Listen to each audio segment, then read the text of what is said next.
Yeah, so they're not here, but if the Liberals were here, they would say, yes, we are incurring a deficit, but we're spending money on childcare and pharmacare and mental health and a bunch of things that people have identified as being important. And I think all of the parties do their polling and their focus group testing and their research, and so they certainly, it looks like the Liberals and the New Democrats have concluded, because they're kind of similar, well, the stuff that they're talking about, that childcare and pharmacare and mental health spending are the sorts of things that the people want.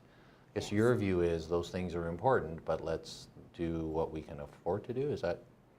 I don't want to put words in your mouth. Well, we want to make sure that the people who really need the help get the help. So if we need more subsidized childcare spaces so that mothers are able to get out to work that wouldn't otherwise be able to afford childcare, of course we want to help with that. Do we want to make sure that people who don't have access to necessary medications can get access? Of course we do. We want to make sure that people who need mental health and addictions treatment get that. But it doesn't have to be for everyone. So that for what's happening with pharmacare, for example, is that insurers are now off the hook for it. It's just being paid for by OHIP. I don't understand why. The problem with that is for young people with certain conditions, under the OHIP system, their situation won't be covered, whereas it would be with insurers, and they won't get access to the new drugs that are on the market that are far more effective than some of the old school brands that are available under the OHIP plan. So it sounds great, but when you look at the details of it, it's not. And so I don't see any reason why the insurers couldn't still be the first line, that this would come in if there's no insurance or the insurance doesn't cover it.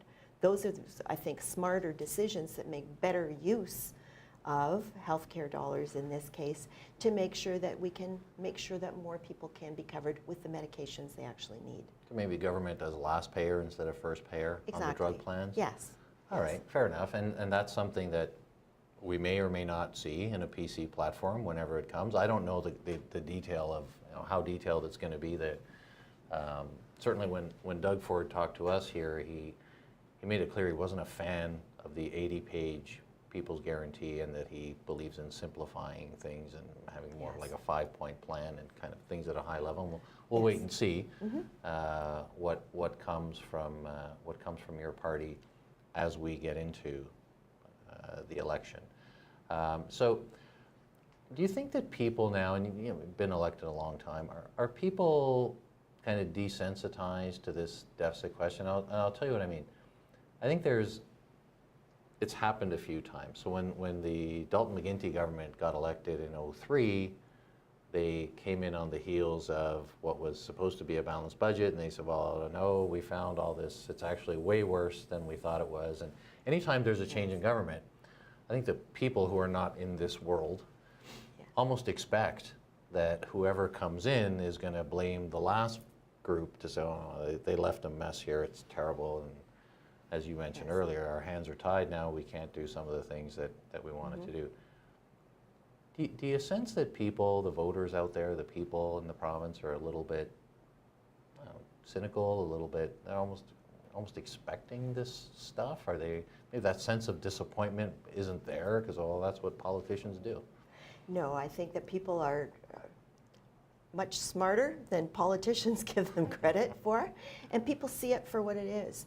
They see that this is a government that's trying to spend their tax dollars to get their vote on programs that we need some of it for the people who need it, but we don't need to have blanket coverage for everybody, because that's not a good use of money. We want to make sure that the people who need help get the help, and nobody is going to argue with that. Certainly we would not argue with that.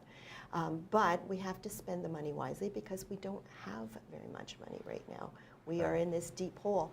And I think that the flags that have been raised by the Auditor General are giving people pause to think, to say, the Auditor General isn't just saying this because she doesn't like the Liberals. She is an independent, objective viewer of the state of affairs in Ontario, and she is very concerned. And I think that gives people of Ontario pause for concern as well. Okay, so